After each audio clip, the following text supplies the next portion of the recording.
Making Moves in the Marketplace is a program dedicated to providing a forum for elite social entrepreneurs doing significant acts of good for our world by impacting their own sphere of influence. These unique individuals are following their calling and encouraging success, and not just for themselves. Listen to these interviews and be inspired, as well as obtain contact information so you can get first-hand advice. So let's meet our guests on Making Moves in the Marketplace. This is Ed Bracey on behalf of Making Moves in the Marketplace. I have a very special guest today. I have LeeAnn Shattuck. And LeeAnn, how are you today? I'm doing very well, Ed. Thank you. How are you? I'm doing great. You know, I'm one of these people who likes to get right down to business. So let me just throw my first question out to you. Tell us who you are and what you do. Sounds good.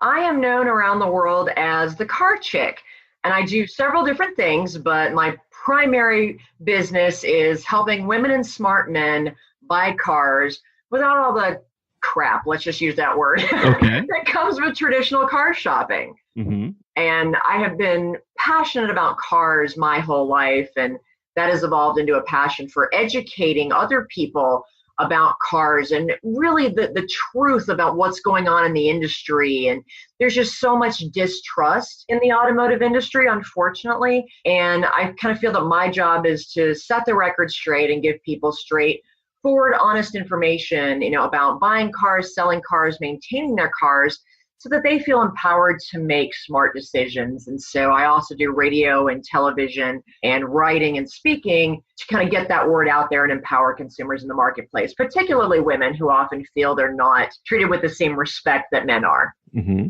So you say you've had a passion for this for quite some time. How did that passion begin? My passion for cars began when I was a toddler.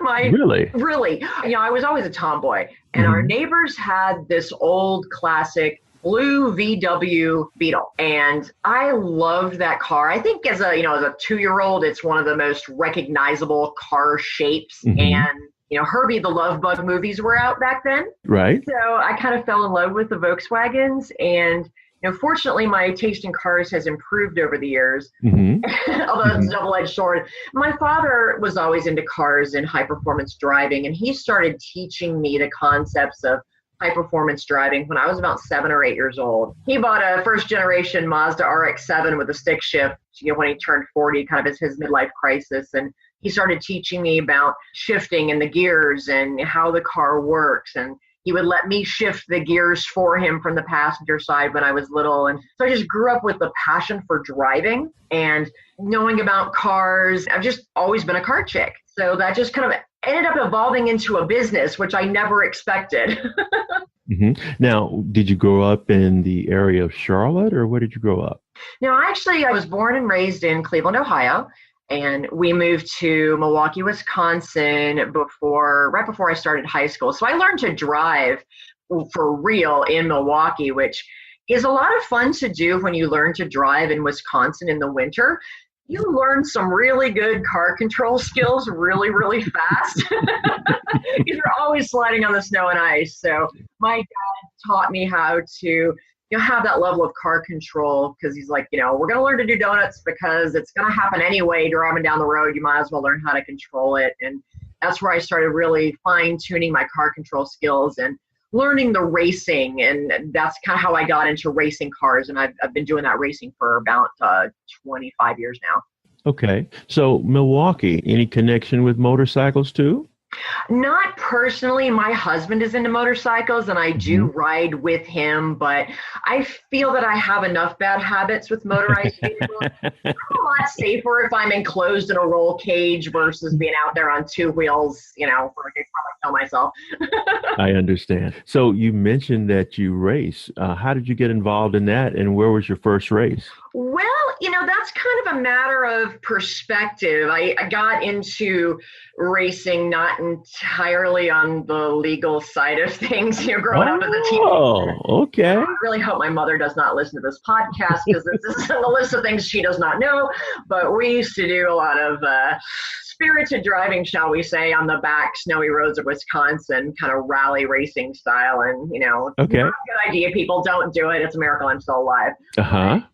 Once I became a grown up, And when I turned 30, I had my first midlife crisis and ran out and bought myself a Porsche and got into doing the performance driving with the Porsche Club and started racing with them. So I've been doing that since 2000. So it's been about 17 years now that I've been racing officially. And I was recruited by a woman-owned race team out of Knoxville, Tennessee 4 years ago to race in a 24-hour endurance series on road courses, and been doing that ever since. And I love that. And it's great racing with some amazing women.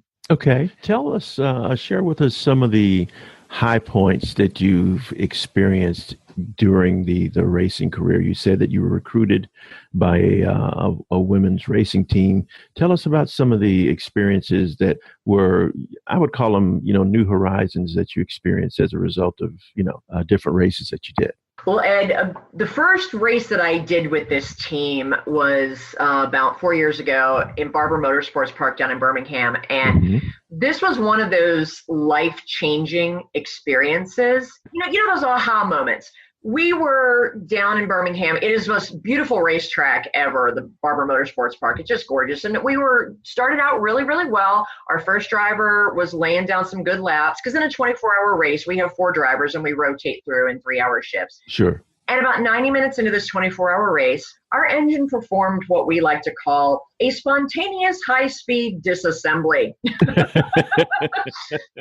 Number 4 piston exploded and shot a baseball-sized hole out the bottom of our engine block. Wow. Yeah, we were absolutely devastated because, this is not like NASCAR or Formula One where, we've got bazillions of dollars and extra engines laying around. Right, this is just a bunch of idiots having fun on a negligible budget. Right. So we really thought after seeing that hole in our engine that we were done. And I had gone through quite a bit of effort to get sponsorships and get people to kind of get on board with my racing to help me raise the money that we needed to do this. And we, put the sponsors' names on the car, and I had a whole GoFundMe program to do it. And I thought, 90 minutes into this race, we've blown up our engine.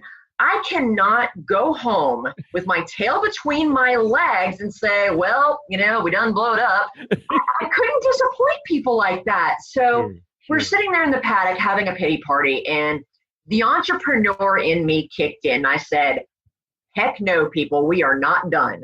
Come on, let's brainstorm. What can we do? How can we fix this engine? Can we weld some beer cans over the hole and plug it? Can we find another engine to put in this car? What are we going to do to solve this?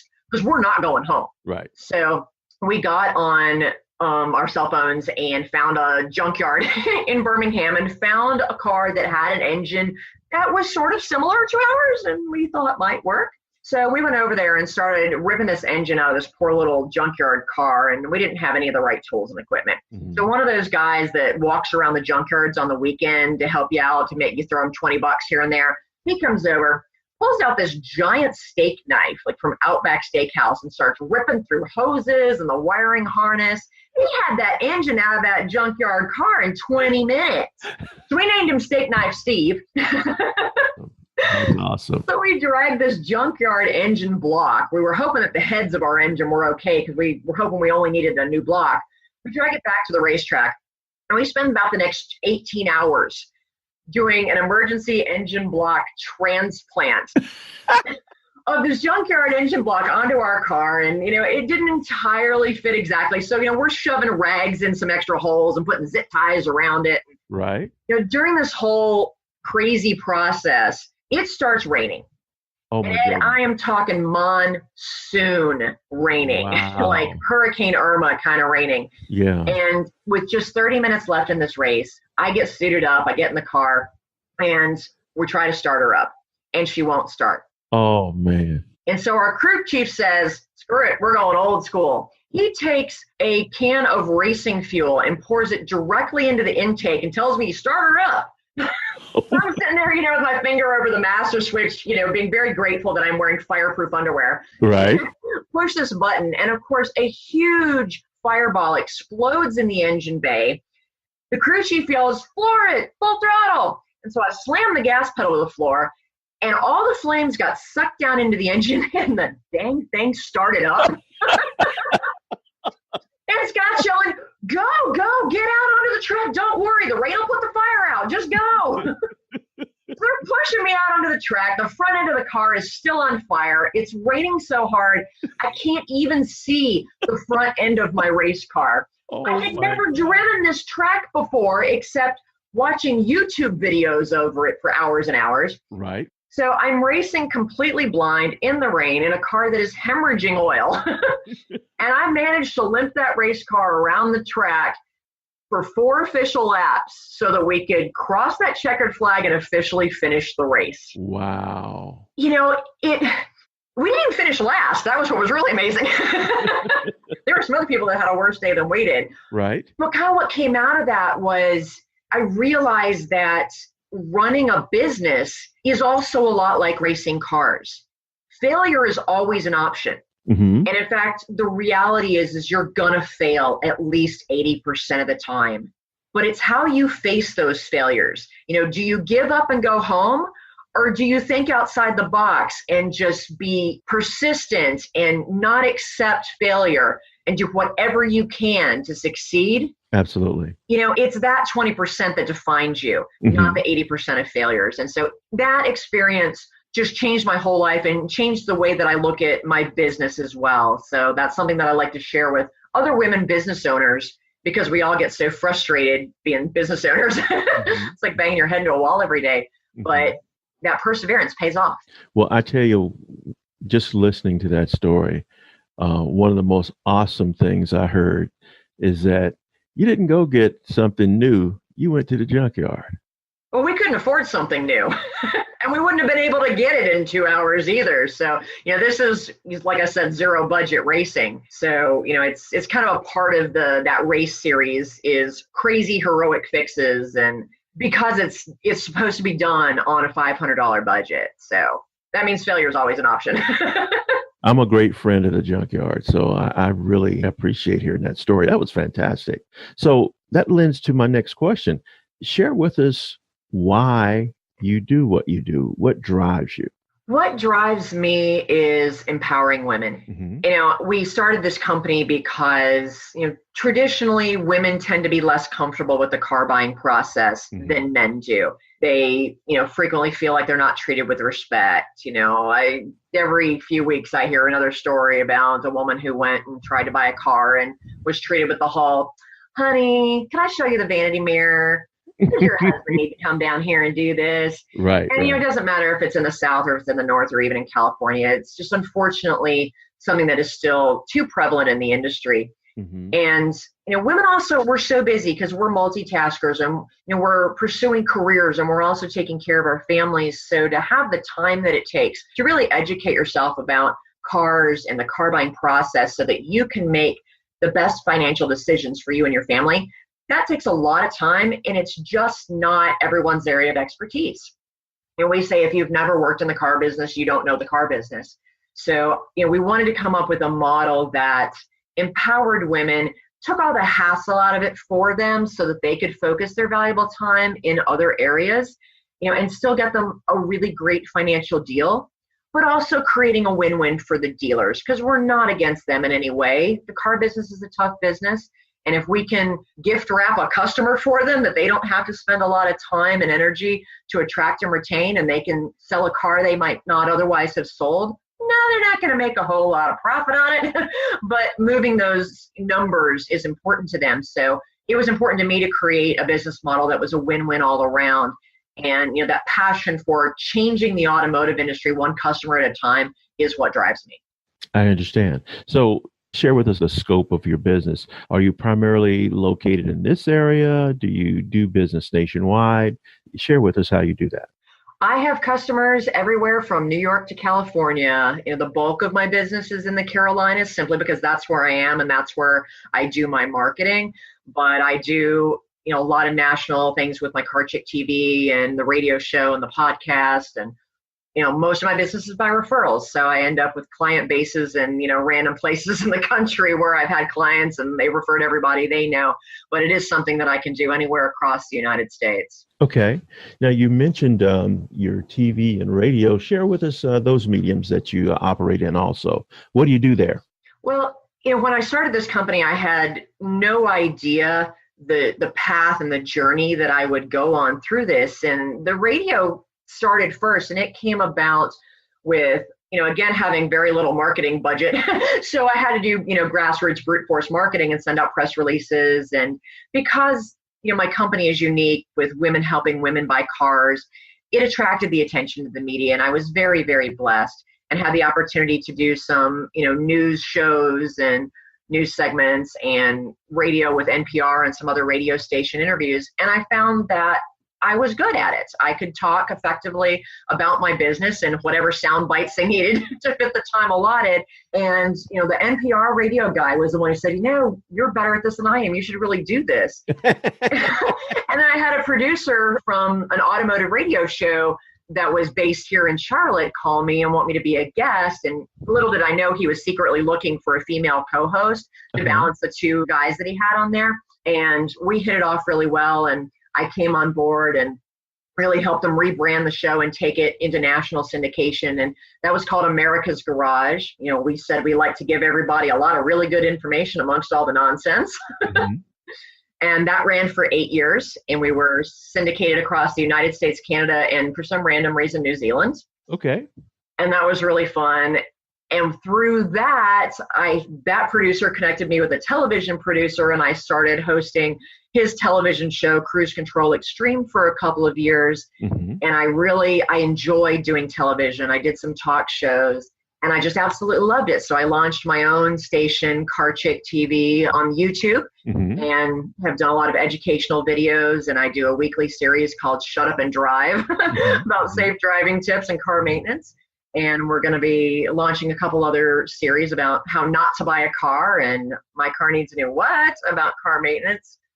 And now we're also working on a cable television reality series called Rust Rescue about restoring classic cars on just a $10,000 budget. So that's cool. This journey has been crazy, and I never in a million years expected it to go in this direction and start pursuing a career in the entertainment world. But I love it. It's a lot of fun and a new adventure every day. Mm-hmm. So if I'm hearing you properly, you're saying that none of this was planned, correct? Oh, heck no. So how has it been for you to pursue things that haven't been planned, that are spontaneous? That's been an interesting challenge for me because I am a compulsive planner. Mm-hmm. I have a spreadsheet for everything, and my former life was as an IT project manager. So I'm used to planning everything to the nth degree. But when you become an entrepreneur, you really learn a balance between planning what you want to do, but realizing that, planning doesn't always go as planned, and you have to be willing to be flexible and take those side roads. Because, what I said about failure before, everything you do is a test, mm-hmm. and every test yields a result. Some of those results are more optimal than others. And, you have to kind of look at those results and say, oh, okay, well, I thought I was going to do this, but I just learned that doesn't work, and this is a better way to go. Mm-hmm. And you also just kind of have to be open to the universe bringing you what you need and illuminating a path for you one step at a time that you may never have envisioned for yourself. I was always one of those people that looked at TV and thought that it was one of those, kind of magical Hollywood things. And none of those people were real. They were all just stars and celebrities. And until I met an executive producer who made that world very real to me. Mm-hmm. And I realized, wow, this really could be a possibility. As an entrepreneur, you just have to be open to possibilities and go with the flow a little bit. Absolutely. So share with us one of those serendipitous events that came along that at first you said, nah, maybe this isn't me, but you found out it was of greater benefit later on. Getting into the TV world was a little bit scary because I wasn't sure that I could do this. I didn't know anything about it. And I'm thinking, I'm getting too old to do this. I'm too old to be on camera. But when I first started out, I was still kind of looking at it as this, magical Hollywood place that, wasn't really real. It was somewhere behind the looking glass. And I was having coffee with the executive producer that I had just met networking, and we were just friends at the time. And we were sitting there at Starbucks having coffee, and one of his 3 phones rang. He's like, oh, excuse me, I've got to take this. And he gets on the phone and he's like, hey, Brad, how's it going? Blah, blah, blah, blah, blah. And about, 2 minutes into listening to his half of the conversation, I realized he's on the phone with Brad Pitt. I was like, oh. He's like, yeah, Brad and Angie are working with me on this project and blah, blah, blah. And it was just kind of one of those really surreal moments. Yeah, that's what you call a reality check right there. It was a huge reality check. And then, he's the one who really said, no, you could do this. You would be really good on TV. You can do this. And, he just believed in me until, I was kind of brave enough to try it and start believing in myself and just know that, it just involves a lot of learning, and I've never shied away from learning. I love learning. And so I continue to do that. And, I started taking acting classes about 1.5 years ago just to get better on camera, and found I really enjoyed acting. So now I have an agent, and, he sends me out to auditions all the time. So I'm just kind of doing that for fun, just to see where it leads. Because at this point I've learned that who knows? Yeah. Yeah. And that's why I asked you that question. I come across people every week who have opportunities, but oftentimes because they've not been down that road before, they're hesitant to step into it, to even find out more information about it. And when, I hear someone like yourself who has experienced similar types of situations, it's always good for, you to share, because you've had great success with it. And, when I share with people, go ahead, try it. Who knows what's going to happen? It's different than, telling that, you're sitting at a table and the guy's talking to Brad Pitt on the phone. Yeah, it's crazy. And, I have had kind of two key things that always run through my mind. And one was a piece of advice from my business coach. She said, in order to learn to do something well, you must first be willing to do it badly. And, I'm okay with that. I know it's like, yeah, it's not going to be perfect from the beginning, but I will learn every time and I will get better. And, the other thing that runs through my head is whenever I kind of get discouraged or I get frustrated or maybe I'm afraid to try something new, my husband reminds me, you set a car on fire in order to finish a race. Are you really going to let this stop you? And so when I get hesitant, I'm like, you know what? Screw it. We're just going to set the car on fire and see what happens. There you go. And when you floored it, the flames went into the engine. That was amazing. Well, I found out that my fear of failure far exceeded my fear of flaming death. So what the heck? Exactly. So let me ask you this question, LeeAnn. We've talked about some extraordinary things that have happened in your life. How do these things fit in with your core belief system? My core belief system was very much formed by my parents, particularly my dad when I was growing up. The best piece of advice I have ever gotten was from him. And he told me when I was a very little girl, he said, don't ever let anyone tell you you can't do something just because you're a girl. Right. In fact, that's a really good reason to prove them very, very wrong and do it better than them. And so, I'm one of the most competitive people on the planet. That's just sort of the way we race car drivers are. And the drive to constantly to do better and to make a difference in the world is very important to me for a couple of reasons. Number one, I really believe in integrity and honesty. And when I see something happening in the market that isn't entirely above board, or people, at least, consumers feel like they're being taken advantage of, or they just feel like they're, they're in an inferior position, to make financial decisions. I want to kind of right that wrong. I'm big on justice and integrity. So, all of this is about, all the crazy things that I do really fall under the brand of the Car Chick and what we're jokingly calling the Car Chick empire that I'm trying to build.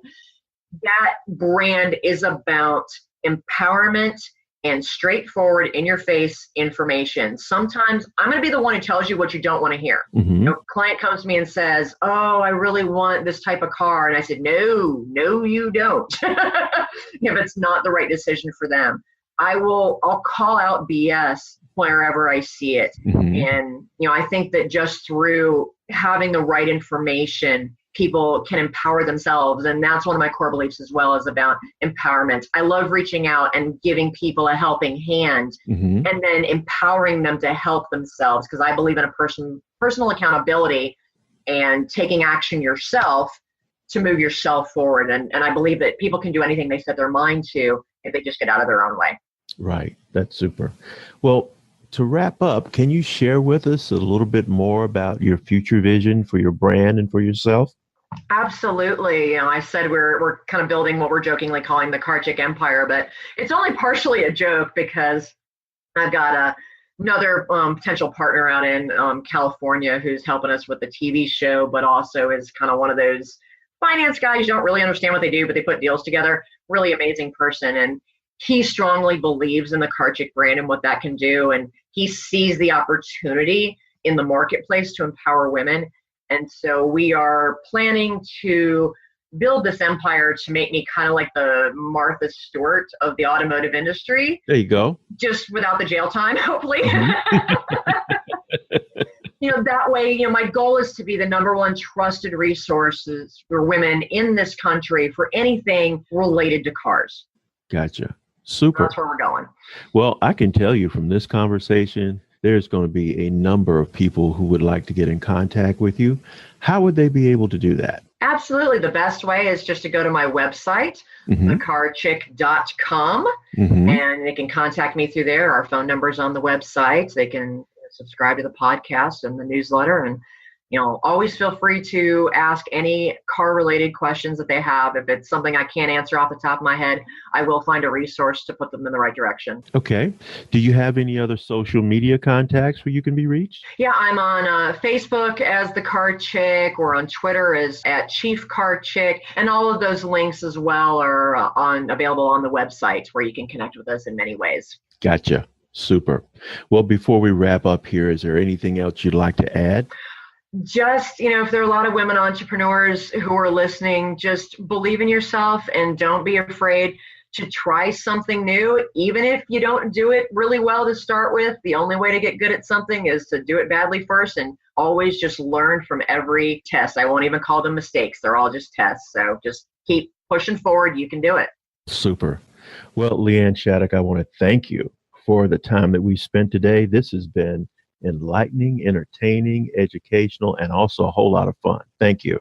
Thank you, Ed. I appreciate the opportunity. Sure. And on behalf of Making Moves in the Marketplace, which is sponsored by Synergy of Empowered Women, this is Ed Bracey signing off, and I'll see you next time. Bye-bye. Thanks for joining us today for Making Moves in the Marketplace. Making Moves in the Marketplace is a production of Synergy of Empowered Women, an organization that provides a platform for donors, volunteers, and advocates committed to helping women achieve their greatest potential. We look forward to our next informative broadcast where we interview social entrepreneurs making moves in the marketplace.